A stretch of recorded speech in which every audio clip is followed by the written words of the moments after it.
দেন আমাদের সামনে যে ডায়ালগ বক্সটা আছে, এখন তো আপনারা দেখতেছেন যে অনেক কিছু তো আসলে চেঞ্জ করা যায়, বাট আমি এখান থেকে চাচ্ছি জাস্ট একটা অপশন চেঞ্জ করলে সবকিছুই সমানুপাতিক হারে স্কেল হয়ে যাবে।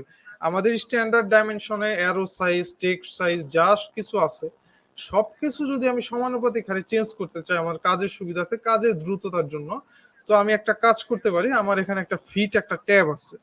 তো এই ফিট ট্যাবে এসে দেখেন এখানে জাস্ট একটা অপশন আছে যেটার নাম হচ্ছে use overall scale. Overall scale কিন্তু আপনি যদি চেঞ্জ করেন, আপনার স্ট্যান্ডার্ড ডাইমেনশনের যা ছিল তার সবকিছু স্কেল ফ্যাক্টরটা যত দিবেন তত গুণ চারদিকে কিন্তু স্কেল হয়ে যাবে। তো আমি যেহেতু এখানে স্ট্যান্ডার্ড 70 নিয়েছি, ধরেন আমি 70 গুণ করতে যাচ্ছি। হ্যাঁ, যেহেতু আমার বড় একটা বলতে পারেন যে অবজেক্ট ডাইমেনশন করতে হবে, তো এখানে ওভার স্কেলটা আমি 70 দিলাম। 70 দিয়ে জাস্ট ওকে করে এখান থেকে বের হয়ে আসলাম। আমার স্ট্যান্ডার্ড 70টা আমার সেট কারেন্ট আছে।